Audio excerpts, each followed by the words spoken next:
I honestly think the Bears are better than the Packers. I know I'm taking some risks by saying that on your show, but right now I think the Bears are better than the Packers. I'm fully ready to completely eat it next week if it doesn't go well.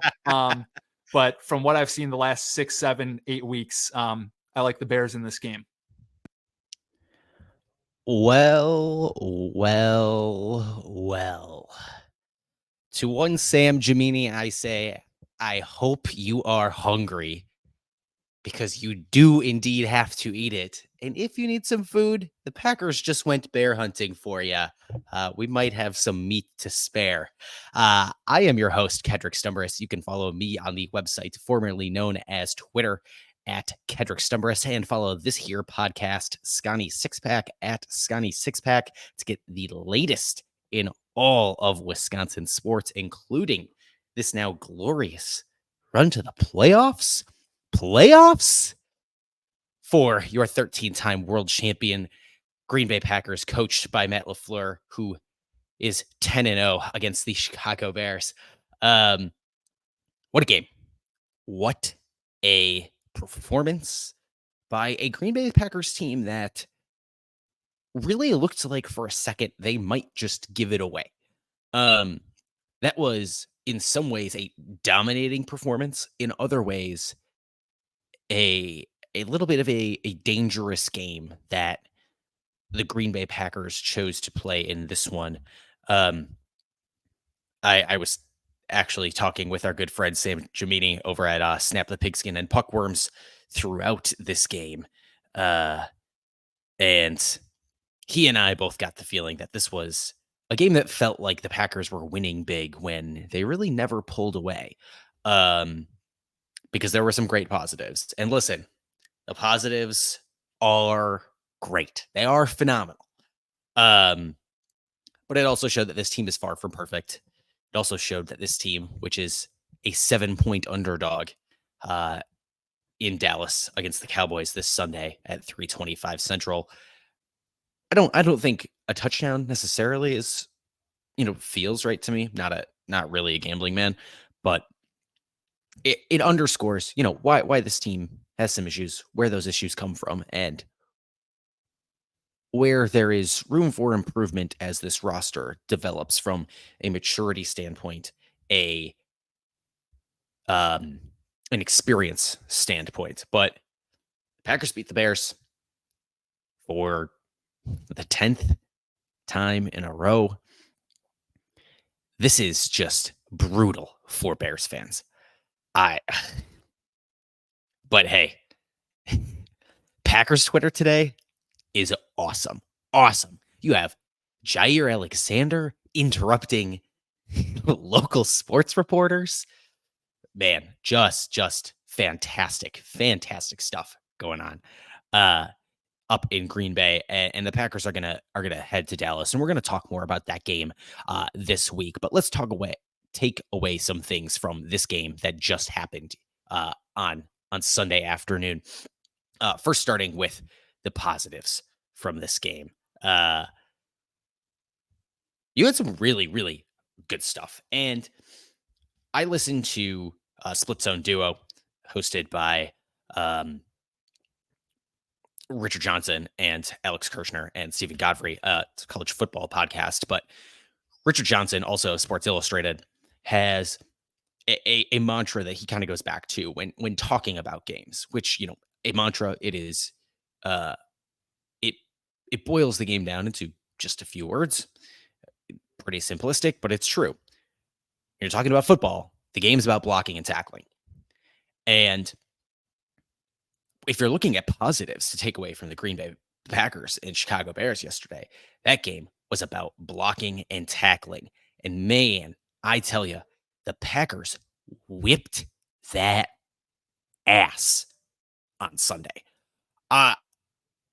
Tons of great film room clips out there, just showing how much work we talk about for years. Talked about Allen Lazard when he was on this team, and how great of a blocker he was, how great he fits into the Matt LaFleur style of offense, and how it's harder to attract superstar players like Odell Beckham Jr., who Aaron Rodgers wanted to play with for a number of years. Harder to attract those guys who just want to go up and go out and hoop, basically. Go out and get the ball chucked up to him, bring it down, score touchdowns. It's harder to bring those guys in because Matt LaFleur asks these players to do a lot more than just catch the ball. They want you to block. And for whatever reason, they got some dogs on offense. And there is a clip of Aaron Jones ripping off a run, and we'll talk about his game in a second. Of Aaron Jones ripping off a run in this game that I think really, really demonstrates just how excellent this blocking performance was, where Tucker Kraft swings in from the opposite side of the line, basically kind of like a split zone concept, who comes in and Tucker Kraft just runs through a guy. Just excellent job picking up the defensive end from Chicago. And meanwhile, Romeo Doubs is blocking upfield, just bringing his man up. And then at the same time, Rasheed Walker, well, Tucker Kraft is trucking our good friend, former Wisconsin Badger TJ Edwards.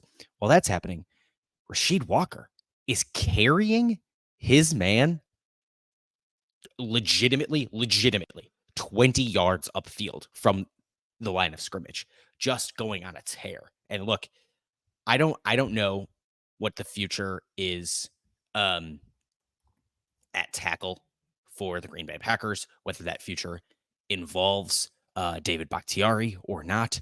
Sounds like, he was with the team for this game. Sounds like he is hoping to be part of this team going forward. But if the future of this team does not include David Bakhtiari, the Packers got a dog in Rasheed Walker who can block his tail off in the run game too, which is where a lot of this line has had issues because, understandably, the team builds its roster around finding guys who can pass block and then hoping you can figure it out after that.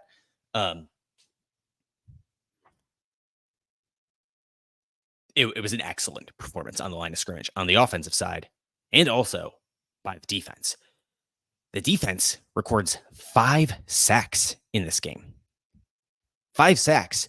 And not just sacks by Rashawn Gary. Not just sacks by Kenny Clark. Rashawn Gary didn't actually record a sack. But you got a sack from Devontae Wyatt, young guy. Quay Walker, young guy. Carl Brooks, rookie. Lucas Van Ness, first-round rookie. I mean, that's just an excellent performance. And the Packers did this so often by not needing to bring 6, but doing it, bringing 5 and bringing 5 on third down. Justin Fields was abysmal on third down, and so was part of the play calling. There was a third and 22, third and 20 around midfield. And Bears offensive coordinator Luke Getsy calls a screen pass while the Bears are trailing.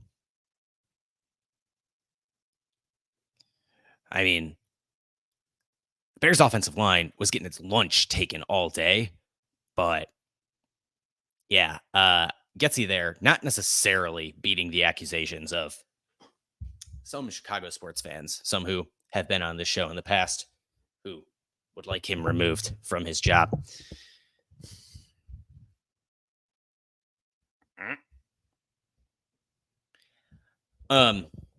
Meanwhile, that like Justin Fields, speaking of not beating the accusations, Justin Fields gets sacked 5 times. And part of the reason that defenses can bring 4 or bring 5 and get to the quarterback against this Bears offense is because Justin Fields does not do well against zone coverages where he's got to get the ball out quickly on a blitz. It is his problem, and it's why he is the most sacked quarterback in the National Football League. Now, there were some things that, if I'm a Chicago Bears fan, I don't like about the play calling in that one. Seeing Justin Fields basically never get rolled out on a pass, but it was just beautiful watching the Green Bay Packers just take the Bears' lunch on the offensive line of scrimmage and on the defensive line of scrimmage. The defense holds the Bears to 9 points. And say what you will about Joe Barry, I don't like him. I've said that. If you listen to, my time on Snap the Pigskin, I've probably talked about Joe Barry on here too. Definitely don't like Joe Barry. But he did enough here, dialed up the right pressure, the right coverages, did what he needed to do to stop Justin Fields, and has the Bears number, to be certain. Other positives, Jordan Love. Jordan Love. And I'm going to try to squeeze an episode in here this week on Jordan Love. If we don't get to it this week, we'll obviously have a lot of time to talk about Jordan Love in the offseason, whenever that might start. Not at the same time as Bears fans' offseason starts, of course. But Jordan Love passes for 308 yards of offense. Passes for 308 yards. Meanwhile, the Bears had fewer than 200 yards offense on the day.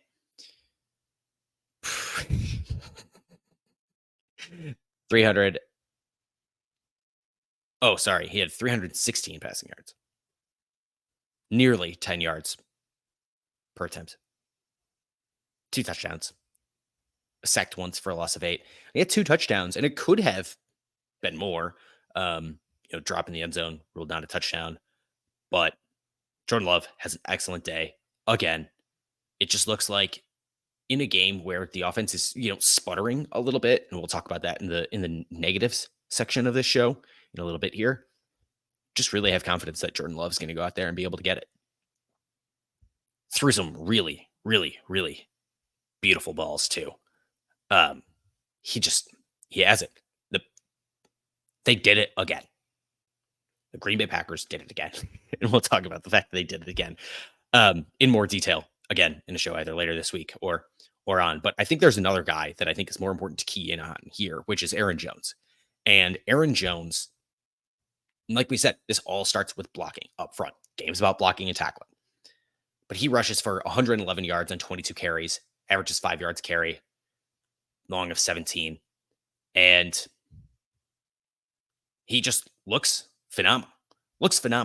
When Aaron Jones is on, this offense is different. And it's not because they don't have a good quarterback. It's because Aaron Jones is a weapon unto himself. He is absolutely one of the best running backs in the National Football League. And if he were healthy all the time, he would be more regularly mentioned in that conversation. He just opens up a new dimension for this team. And if your line and if your receivers are going to block like that, game in, game out, Aaron Jones just becomes that more valuable. He looked phenomenal.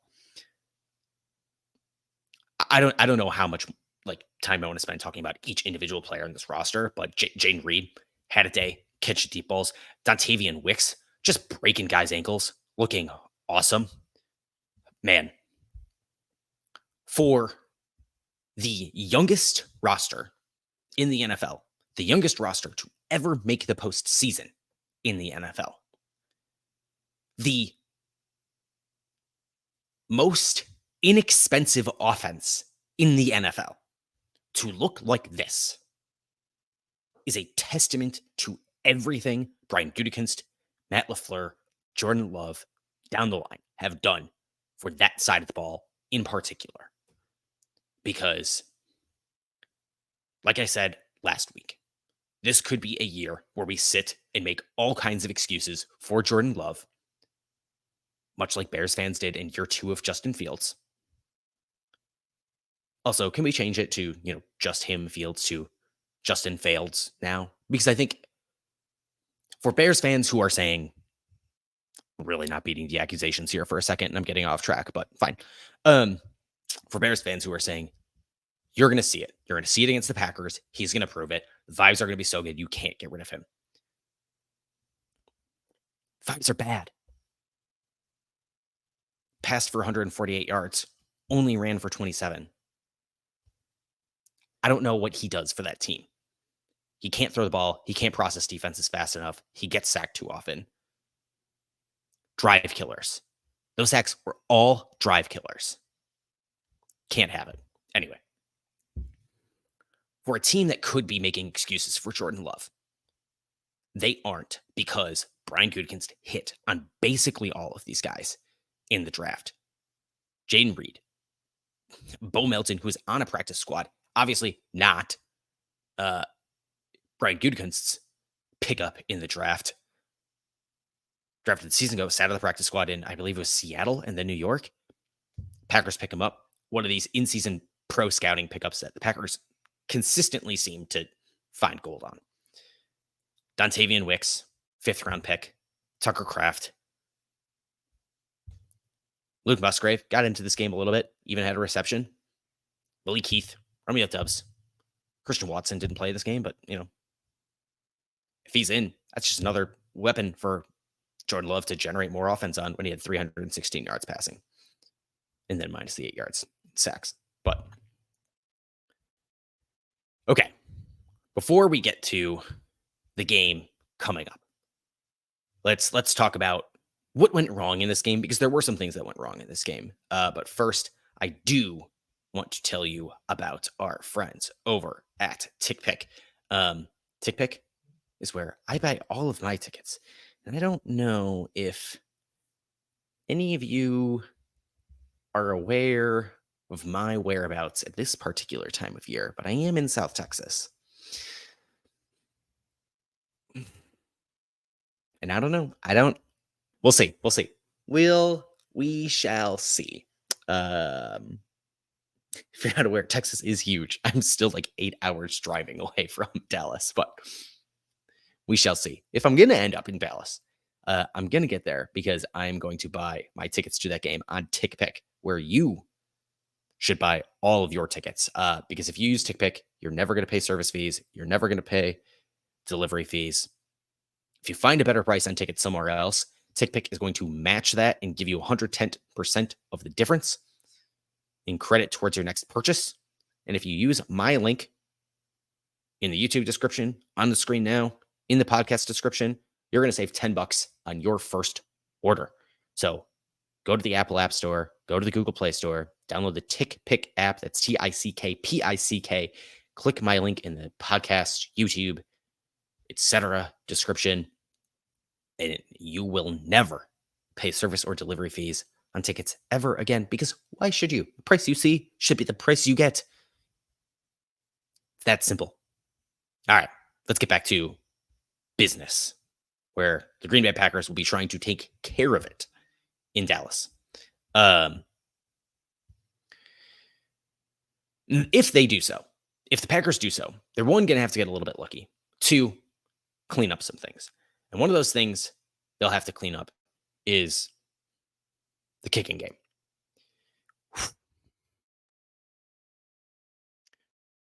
Rich Bisaccia is doing himself no favors as the special teams coordinator of the Green Bay Packers by really sticking his neck out over multiple seasons now for guys that have not performed.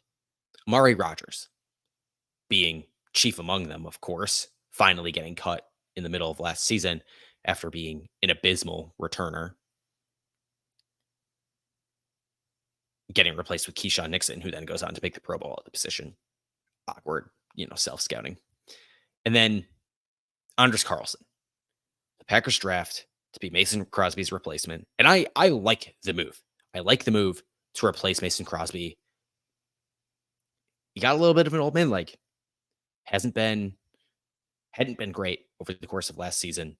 Worked out for a couple of teams, got on the Rams practice squad. They let him go, played for the New York Giants, attempted a 51-yard game winner, missed it.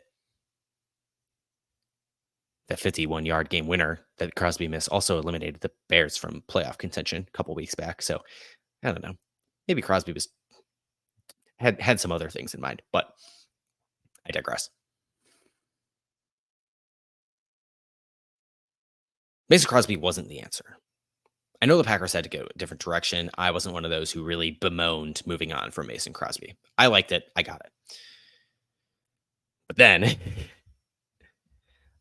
back in November, I don't remember during which game, I had tweeted, Anders Carlson is on cut watch. And I think that was premature. I admitted as much. About 5 minutes later. But then the Minnesota game happened. And I put it back into the feed. Along with Never Wrong, Just Early. That went back into the feed again. Yesterday. Not the best Anders Carlson performance.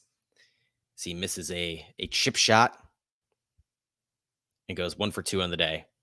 You know, you got to make a 41-yarder if you're an NFL kicker. You got to. You know, it's that chip shot, but like, there's that.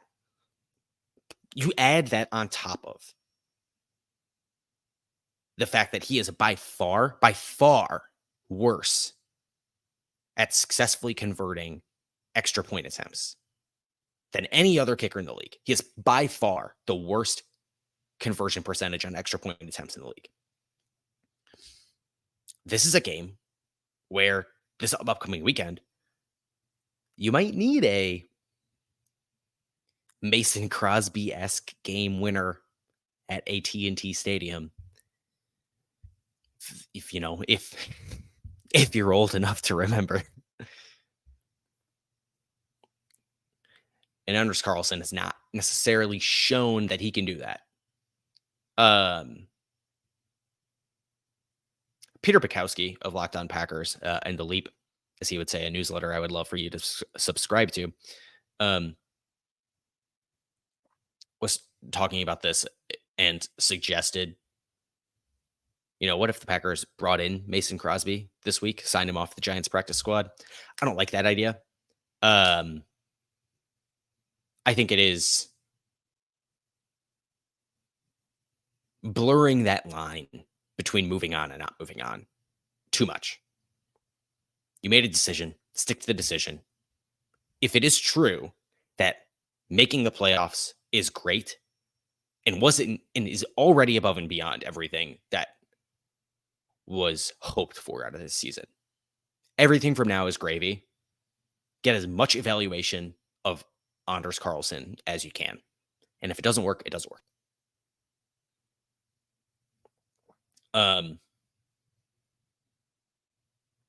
And then the other big negative was this baffling drive at the end of the first half where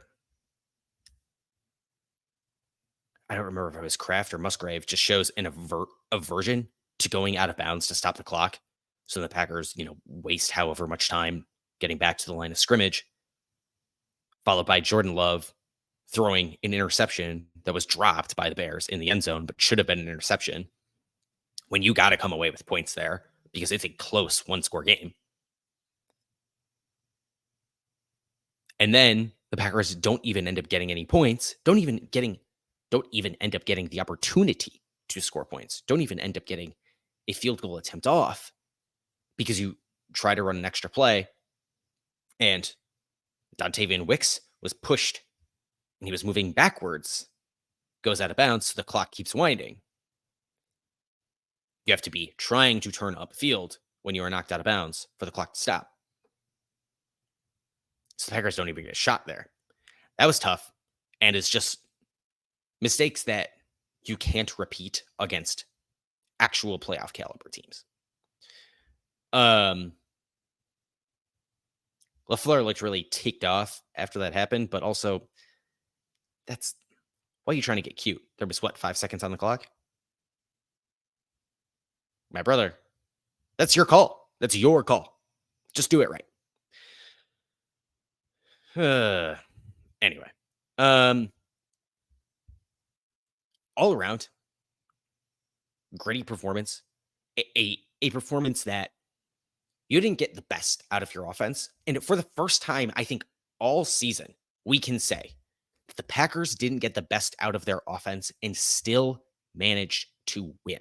The complaint I have had, and I have said publicly since I was in the game in Atlanta, week 2, since week 2, said it during the fourth quarter of that game, put it into the world on the website formerly known as Twitter, where you can follow this podcast for all of your latest updates in Wisconsin sports at Scotty Sixpack. I said, this roster has the youngest offense in the league. I believe it's the youngest group of pass catchers in the modern history of the league, younger than the 0-16 Cleveland Browns. This roster is not built to have Jordan Love go out and win the game on his arm. And the offense in that game did enough to win. The defense collapsed in the fourth quarter, allowing Atlanta to score every time it touched the ball.